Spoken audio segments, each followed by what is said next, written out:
Hello and வணக்கம் darlings. எப்படி இருக்கீங்க எல்லாரும்?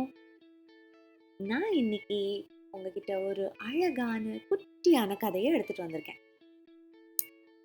என்ன கதைன்னு பார்ப்போமா? வாங்க கதைக்குள்ள போலாம். இந்த கதையோட பேரு த பிரவுன் பேர்ல். பேர்ல்னா என்னன்னு தெரியும்ல, முத்து. இந்த கதையில ஒரு குட்டி பொண்ணை பத்தி சொல்ல போறேன் நான். இந்த குட்டி பொண்ணோட பேரு வந்துட்டு சிக்கு. வீட்ல அம்மா அப்பா அவளை செல்லமா சிக்குன்னு கூப்பிடுவாங்களாம். சிக்கு வந்துட்டு ரொம்ப துருதுருன்னு அருந்த வாளாம். ஓடிக்கிட்டே இருப்பாளாம். எல்லாமே ஃபாஸ்டா பண்ணுவாளாம் அவ. ரொம்ப வேகம். சாப்பிடுறதும் வந்துட்டு குடுகுடுன்னு சாப்பிட்டுருவாளாம். ஒழுங்கா மென்னு சாப்பிடுறா. இன்னும் கொஞ்ச நேரம் பொறுமையா சாப்பிட்டாதான்டா டைஜஸ்ட் ஆகும்னு சொன்னாலும் வந்துட்டு வேக வேகமா சாப்பிட்டு முடிச்சிருவாளாம். அதே மாதிரி விளையாடணும்னு சொன்னா கூட நிறைய விளையாடணும்னு ஆசைப்படுவாளாம். எந்த விளையாட்டு சொல்லி கொடுத்தாலும் வந்து ஒரு இடத்துல உட்காந்து அது பொறுமையா கத்துக்கிட்டு விளையாடலான்ட்டே இருக்காதாம். குடுகுடுன்ட்டு இது எப்படி, இது எப்படி, இப்படியா, ஓகே அவ்வளவுதானே, நான் பண்ணிடுறேன் அப்படின்னு ஒரு ஜெங்கா கேம் கொடுத்தாலும் அது பொறுமையா செட் பண்ணும் அப்படின்ட்டே இருக்காங்க. துருதுருன்னு வைப்பாலாம். அது பக்குன்னு எல்லாமே விழுந்துருமா, கிளம்சி ஆயிட்டோன்னே இது எனக்கு பிடிக்கல அப்படின்ட்டு எந்திரிச்சு போயிடுவாளாம். அடுத்த கேம் விளையாடலாம், இந்த வரமாட்டேங்குது அப்படின்னு சொல்லிட்டு போயிடுவாளாம். நெக்ஸ்ட் ஓடிக்கிட்டே இருப்பாளாம். அவளுக்கு வந்து பொறுமையா ஒரு விஷயத்த பண்ணாதான் அது வந்து நம்மளால அதோட ரிசல்ட் பார்க்க முடியும் அப்படின்றதே அவளுக்கு தெரியாதாம். எதுனாலும் வேகம் தானா. பல் தேய்க்க சொன்னாலும் குடுகுடுன்னு பல் தேய்ச்சிட்டு வந்துருவாளாம். 2 மினிட்ஸ் கூட முழுசா ப்ரஷ் பண்ணியிருக்க மாட்டாளாம். விளையாட்டும் அப்படிதானா, என்ன பண்ணாலுமே அப்படிதானா. அவ ஸ்கூல்ல டீச்சர்ஸும் அதான் கம்ப்ளைண்ட் பண்ணுவாங்களாம். எதுவுமே ஒரு இடத்துல பொறுமையா உட்காந்து கேட்கவே மாட்டேங்கிறா இவ. இவளுக்கு வந்து என்ன சொன்னாலுமே வந்து அத புரிஞ்சுக்க மாட்டேங்கிறா. எல்லாமே வந்துட்டு ஃபாஸ்ட்டா பண்ணோம்னு சொல்லிட்டு ஹேண்ட் ரைட்டிங்கும் நீட்டாவே இல்ல அவளது. அவசரமா கோழிக்கு இருக்கிற மாரி கிறுக்கி வச்சுட்டு போயிடுறா. ஒரு கான்செப்ட்ட கத்துக்கணும் அப்படின்னு சொன்னாலும் முழுசா கேட்கறதுக்கு அவகிட்ட பொறுமை இல்ல. ஒரு புக்க ரீட் பண்ணலான்னு எடுத்தாலும் ஃபுல் புக்க ரீட் பண்ணி முடிக்கிற வரைக்கும் கூட இருக்க மாட்டேங்கிறா. ஏதாச்சும் ஒண்ணு சொன்னா வந்து எடக்கு மடக்கா பேசுறா. கேட்கவே மாட்டேங்கிறா.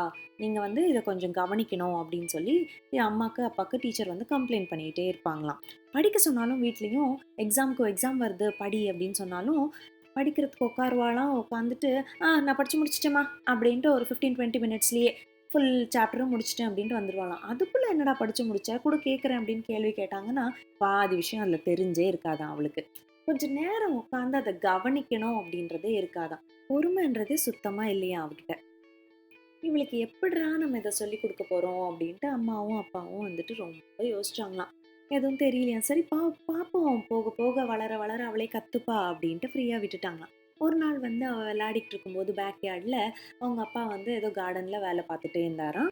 அப்பா கூடவே நின்னு இவளும் வந்து அப்பா என்ன பண்றாரு அப்டின்ட்டு விளையாடிக்கிட்டே கவனிச்சுக்கிட்டே இருந்தாளாம். அப்பா வந்து அப்பதான் ஸ்ப்ரிங் சீசன் ஆரம்பிக்குதுன்றதுனால, அங்க கார்டன்ல இருக்கிற மண்ணெல்லாம் வந்து பழைய மண்ணுக்கு மேலேயே புது மண்ணு அது ஃபுல்லா வந்துட்டு மிக்ஸ் பண்ற வேலை பண்ணிட்டு இருந்தாராம். டில்லிங் அப்படின்னு சொல்லுவாங்க. அத வந்துட்டு அ அடியில இருக்க மண் எல்லாத்தையும் மேல எடுத்து, மேல இருக்க மண் எல்லாமே அடியில போயி இந்த ப்ராசஸ் நடந்துச்சுன்னா, செடிய மறுபடியும் நட்டு வைக்கும்போது எல்லாம் ஹெல்தியா வளரும். கீழ இருக்க மண்ணெல்லாம் அப்படியே ஸ்டாக்னேட் ஆயிருக்கும்ல, அந்த மாரி இல்லாம எல்லாத்தையும் மிக்ஸ் பண்ணி விடுறது. அது எல்லாத்தையும் அப்பா பண்ணிட்டு இருக்கும்போது, அடியில இருக்க சில விதைங்கள் எல்லாமே கூட மேல வந்துச்சாம்.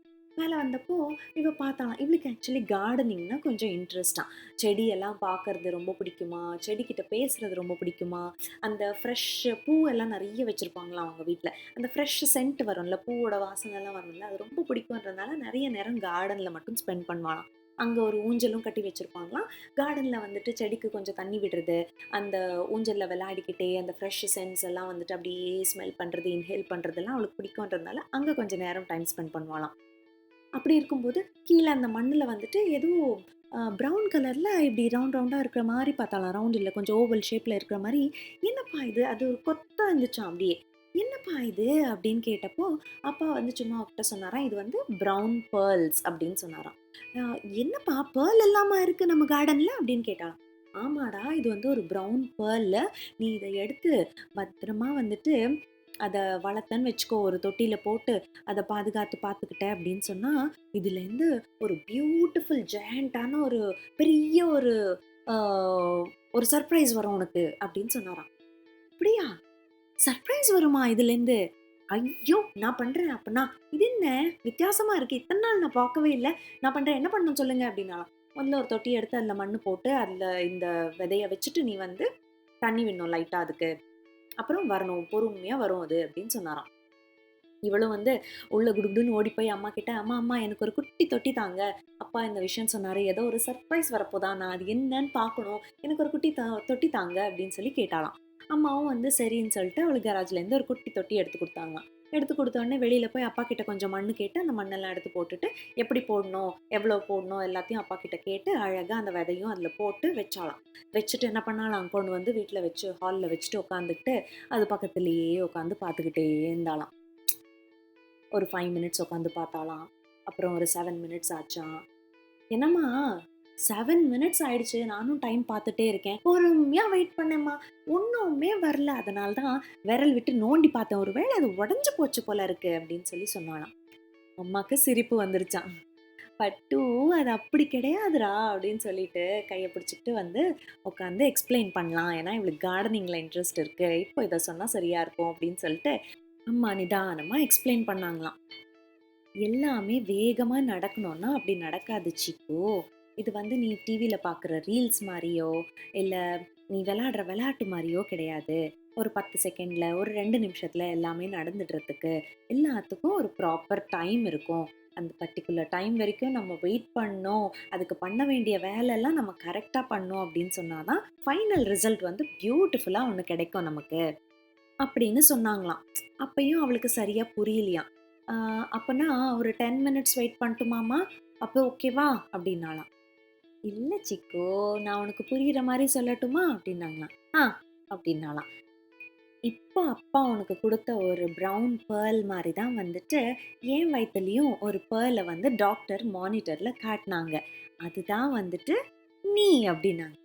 "நானும் பேர்ல் மாரி இருந்தேனா?" அப்படின்னாளாம். "ஆமாடா, நீயும் வந்துட்டு ஒரு குட்டி விதை மாரி தான் என்னோட வயித்துல இருந்த. ஃபர்ஸ்ட் டைம் நான் ஸ்கேனுன்னு சொல்லி போம்போது, டாக்டர் எனக்கு மானிட்டர்ல காட்டுனது வந்துட்டு, சின்னூண்டு சீட் மாரி தான் இருந்துச்சு.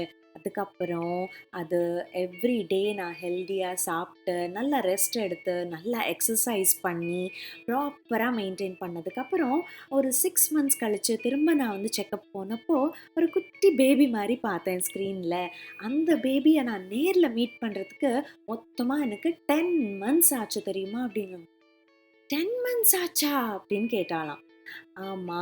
எந்த விஷயமுமே வந்துட்டு ஒரு பியூட்டிஃபுல் அவுட்புட் நமக்கு கிடைக்கணும் அப்படின்னு சொன்னா, நம்ம பொறுமையா காத்துட்ருக்கணும். அந்த காத்துட்ருக்க நேரத்துல அதுக்கு என்னென்ன பண்ணணுமோ, அந்த வேலையெல்லாம் நம்ம பண்ணா மட்டும் தான், ஃபைனல் அவுட்புட் வந்துட்டு நம்ம எதிர்பார்த்த மாரி இருக்கும். அதோட பெர்ஃபெக்ட் எக்ஸாம்பிளே வந்துட்டு நீங்க எல்லாரும் தான். பேபீஸ் வந்து அம்மா, அப்பா பார்க்கறதுக்கு 10 மந்த்ஸ் பொறுமையா வெயிட் பண்ணணும் அம்மாவும், அப்பாவும். அதுக்கப்புறம் தான் இந்த பியூட்டிஃபுல் கிஃப்ட்டே எங்க கண்ணுக்கு தெரியும். அப்படின்னு சொன்னாங்களாம். அப்பதான் அவளுக்கு அது என்னன்னு புரிய வந்துச்சாம். அப்போ அப்பா சொன்ன சர்ப்ரைஸ நான் பார்க்கணும்னா, நானும் 10 மந்த்ஸ் வெயிட் பண்ணணுமாமா? அப்படின்னு கேட்டாளாம். இதுக்கு நீ 10 மந்த்ஸ் எல்லாம் வெயிட் பண்ண தேவையில்ல. அது குட்டியா ஜெர்மினேட் ஆகுறதுக்கு கொஞ்ச நாள் எடுக்கும். ஃபியூ வீக்ஸ் எடுக்கும்.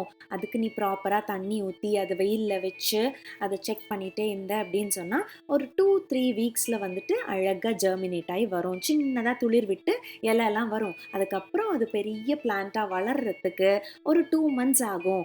அதுலேருந்து அப்பா சொன்ன அந்த பியூட்டிஃபுல் ஃப்ளவர் வரத்துக்கு இன்னொரு 1 மந்த் ஆகும். ஸோ டோட்டலி ஒரு 3 மந்த்ஸ் கிட்ட இருக்கும்போது, அழகான ஒரு சன்ஃப்ளவர் வரும் இதுலேருந்து. இது ஒரு சன்ஃப்ளவர் சீடு அப்படின்னு சொன்னாங்களாம் அம்மா.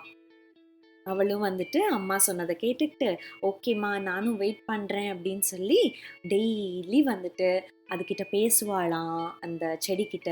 டெய்லி அது வந்து மண்ணெல்லாம் ட்ரை ஆயிடுச்சான்னு செக் பண்ணி, அதுக்கு கொஞ்சம் தண்ணி விடணும்னா தண்ணியெல்லாம் விட்டுட்டு, சன்லைட்ல கொண்டு போய் வச்சுட்டு, மறுபடியும் உள்ள கொண்டு வந்து வைக்கிறது.